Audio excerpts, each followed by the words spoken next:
प्रिय भावी प्रशासकों, स्वागत है आपका अपने चैनल जिगीषा आईएएस पर। हाजिर हूं आज एक बहुत ही महत्वपूर्ण टॉपिक को लेकर के, और ये टॉपिक है राज्य का एक तत्व होता है संप्रभुता। तो संप्रभुता क्या है? भारतीय संविधान संप्रभुता को किस तरह से स्पष्ट करता है? लोक संप्रभुता क्या है? विधिक संप्रभुता क्या है? और भारतीय संविधान संप्रभु राज्य घोषित करने के साथ साथ उद्धत राष्ट्रवाद और निसंगततावाद का समर्थन नहीं करता है। इन विषय वस्तु पर विस्तार से चर्चा करने जा रहा हूं। आइए देखिए, संप्रभुता से स्क्रीनशॉट ले सकते हैं आप। संप्रभुता से तात्पर्य है कि राज्य के पास स्वतंत्र प्राधिकार का होना। दूसरे शब्दों में हम यह भी कह सकते हैं कि राज्य के पास अप्रतिबंधित प्राधिकार का होना। इसका मतलब क्या है कि राज्य के ऊपर किसी विदेशी राज्य यानी कोई दूसरे राज्य या किसी बाह्य शक्ति का कोई नियंत्रण नहीं है। तो इसे हम क्या कहेंगे? संप्रभुता कहेंगे। क्या कहेंगे? संप्रभुता। अर्थात राज्य जब संप्रभु है तो इसका मतलब है कि वह किसी भी विषय पर विधि बनाने में समर्थ होता है, चाहे वह आंतरिक व्यवस्था से संबंधित विधि निर्माण करना हो या विदेशों के साथ संबंध स्थापित करने हो। इस मामले में उसे स्वतंत्र निर्णय लेने का अधिकार होता है। अब भारतीय संविधान में अगर हम देखते हैं तो भारतीय संविधान की प्रस्तावना में यह शब्दावली दी गई है, संपूर्ण प्रभुत्व संपन्न। अब यह संपूर्ण प्रभुत्व संपन्न का मतलब क्या है? इसका मतलब वही है जो मैंने अभी आपको समझाया। अर्थात यह देश बिना किसी बाह्य दबाव के स्वतंत्र निर्णय लेने में समर्थ है, चाहे वो आंतरिक व्यवस्था बनाने से संबंधित हो या विदेशों के साथ संबंध निर्धारित करने से हो। इस बात को स्पष्ट सर्वोच्च न्यायालय के निर्णय से भी स्पष्टता प्राप्त होती है। और सर्वोच्च न्यायालय ने गोपालन बनाम मद्रास राज्य 1950 के केस में एक निर्णय दिया, और उस निर्णय में क्या कहा कि भारतीय संविधान की प्रस्तावना में जो ये शब्द हैं कि हम भारत के लोग इस संविधान को, यानी हम भारत के लोग डैश डैश डैश इस संविधान को अंगीकृत, अधिनियमित और आत्मर्पित करते हैं। तो सर्वोच्च न्यायालय का कहना है कि यह शब्दावली सुनिश्चित करती है कि भारत के लोगों की सर्वोच्च प्रभुता की घोषणा है। यानी यह शब्दावली क्या सुनिश्चित करती है कि प्रभुसत्ता का स्रोत स्वयं भारतीय जनता में है। यानी कि जो प्रभुसत्ता है वो किसी वंश इत्यादि की धरोहर नहीं है, बल्कि प्रभुसत्ता पूरी भारतीय जनता में निहित है। यानी ये जो शब्दावली है ये सुनिश्चित करती है कि भारतीय संविधान में प्रभुसत्ता का स्रोत स्वयं भारतीय जनता है।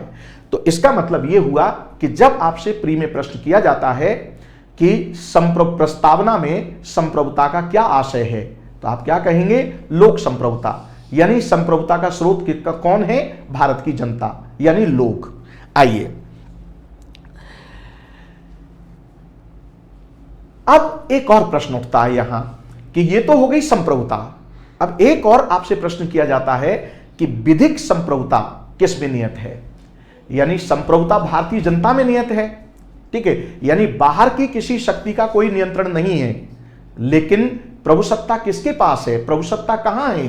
तो प्रभुसत्ता का स्रोत स्वयं भारतीय जनता है। ये तो स्पष्ट हो गया। अब ये जो भारतीय जनता है जिसके पास प्रभुसत्ता है, इस प्रभुसत्ता का प्रयोग किस उद्देश्य के लिए किया जाएगा, किस तरीके से किया जाएगा, किसके माध्यम से किया जाएगा, इसका स्पष्टीकरण अनिवार्य है। और जैसे ही आप इसका स्पष्टीकरण करते हैं, यानी इसको प्रारूपित करते हैं, इसको संरचित करते हैं, तो यह प्रभुता किसमें परिवर्तित हो जाती है? प्राधिकार में। यानी कुल मिलाकर के, यानी सत्ता का अनुप्रयोग बिना प्राधिकार के नहीं हो सकता। यानी सत्ता को हमें कन्वर्ट करना होता है, यानी पावर को किसमें कन्वर्ट करना होता है? हमें अथॉरिटी में। तो अथॉरिटी वो साधन होता है जिसके माध्यम से पावर को एक्सरसाइज किया जाता है। तो अब आपसे प्रश्न किया जा रहा है कि विधिक संप्रभुता किस में निहित है? तो विधिक संप्रभुता भारतीय संविधान में निहित है। अर्थात आपका संविधान यह बता रहा है कि इस लोक प्रभुता को, यानी प्रभुसत्ता का स्रोत जो भारतीय जनता है, तो इस प्रभुता का प्रयोग किस उद्देश्य के लिए किया जाएगा, किन सिद्धांतों के तहत किया जाएगा, किस तरीके से किया जाएगा, इसका स्पष्ट विवरण हमें संविधान में मिलता है। तो विधिक प्रभुसत्ता का मतलब हुआ कि ये जो प्रभुसत्ता है इसको आपने प्राधिकार का रूप दे दिया। इसीलिए यह भी एक संविधान की परिभाषा की जाती है कि राज्य सत्ता के संचालन के लिए व्यवस्थित रूप से प्राधिकार का विलेख ही क्या कहलाता है? संविधान कहलाता है। तो विधिक सत्ता का स्रोत कौन हुआ? संविधान हुआ। और प्रभुसत्ता का स्रोत प्रस्तावना के अनुसार कौन हुई? भारत की जनता। आशा करता हूं कि संप्रभुता और विधिक संप्रभुता के बीच का यह अंतर आपको समझ में आया होगा। अब आइए दूसरा प्रश्न यहां पर यह है कि आप संप्रभु हैं, यानी भारत संप्रभु है अपनी आंतरिक व्यवस्था के नियम बनाने के लिए और विदेशों के साथ संबंध स्थापित करने के लिए, राइट? तो अब प्रश्न यह उठता है कि भाई आप संप्रभु हैं, किसी का कोई नियंत्रण नहीं है आप किसी के अधीन नहीं हैं और आप स्वतंत्र रूप से फैसला ले सकते हैं। तो प्रश्न यह उठता है कि आपके ये फैसले जब विदेशों के साथ, यानी आप दुनिया के साथ रह रहे हैं ना, दुनिया के बीच में रह रहे हैं ना, तो क्या आप अपनी इस प्रभुता का प्रयोग उद्धत राष्ट्रवाद के लिए करेंगे या आप अपनी इस प्रभुता का प्रयोग निसंगततावाद के लिए करेंगे?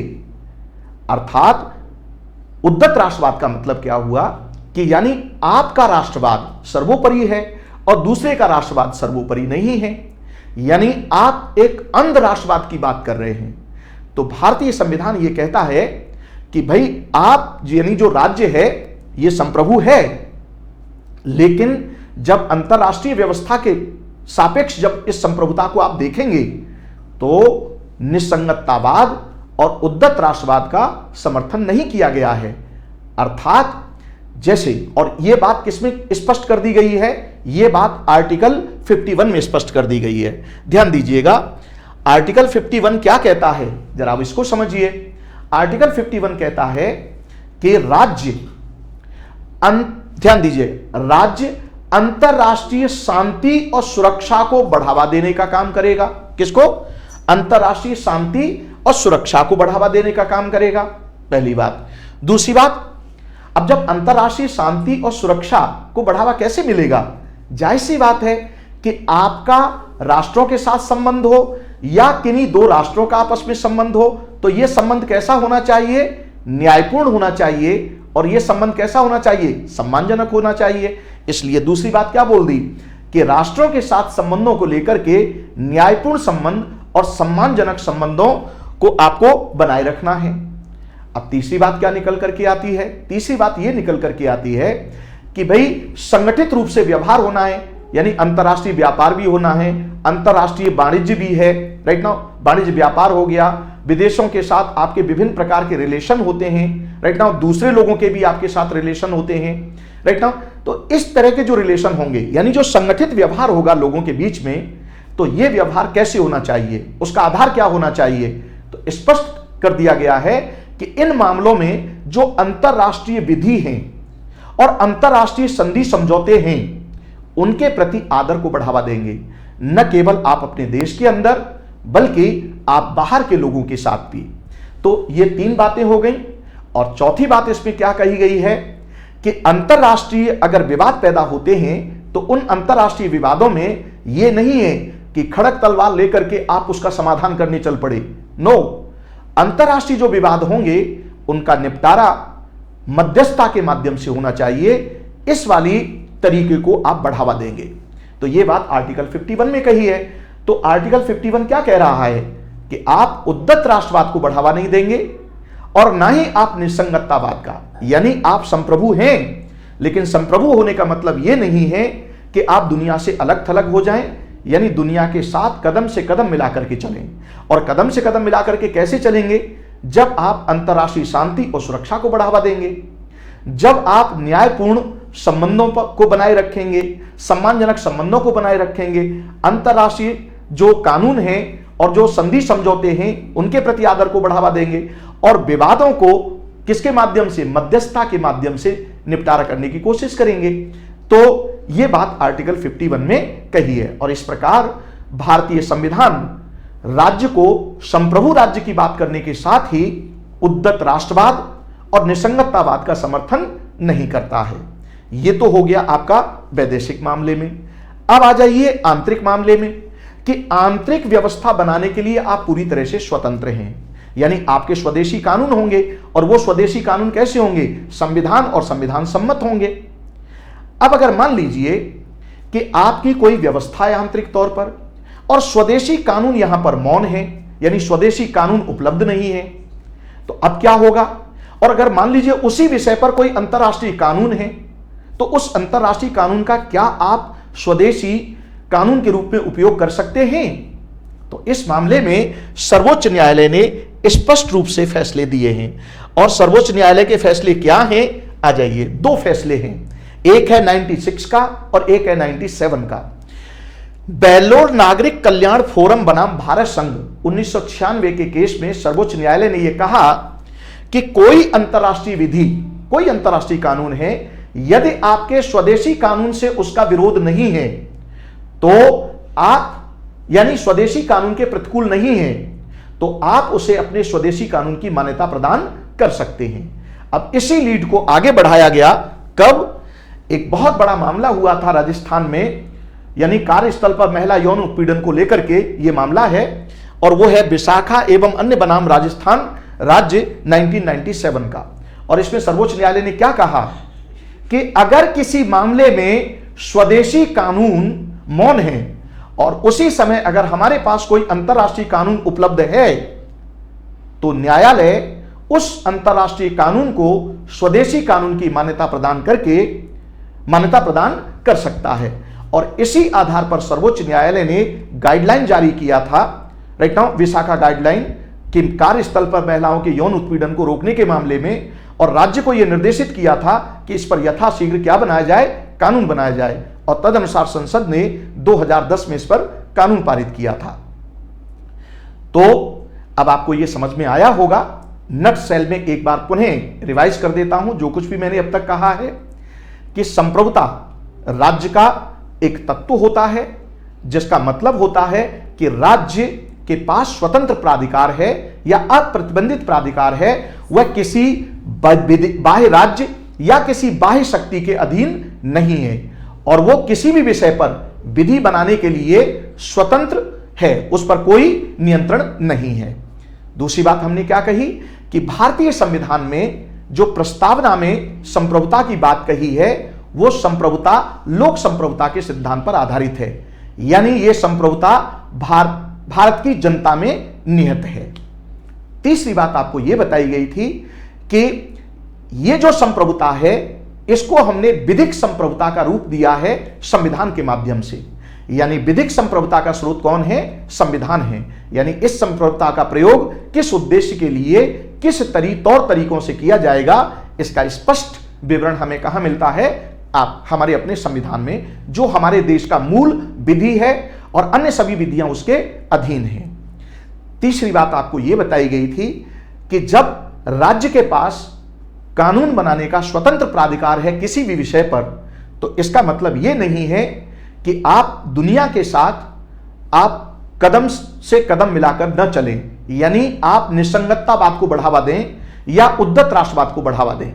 और यह बात संविधान के अनुच्छेद 51 में स्पष्ट कर दी गई है कि आप अंतरराष्ट्रीय, यानी जब आप अपनी संप्रभुता का प्रयोग कर रहे हैं, तो अंतरराष्ट्रीय शांति और सुरक्षा को बढ़ावा देंगे। आप ध्यान से आप समझिएगा, आप राष्ट्रों के साथ सम्मानजनक संबंध और न्यायपूर्ण संबंधों को बनाए रखेंगे, और अंतरराष्ट्रीय कानून हैं और अंतरराष्ट्रीय संधियां हैं, उनके प्रति आदर को बढ़ावा देंगे, और अंतरराष्ट्रीय विवाद पैदा होते हैं तो उनका समाधान मध्यस्थता के माध्यम से खोजने का जो तरीका है उस पर आप फोकस करेंगे। तो ये था संप्रभुता को लेकर के। आशा करता हूं कि ये विषय वस्तु आपको समझ में आई होगी और ऐसे ही महत्वपूर्ण वीडियो लेकर के पुनः मैं हाजिर रहूंगा। तब तक के लिए विदा लेता हूं। जय हिंद।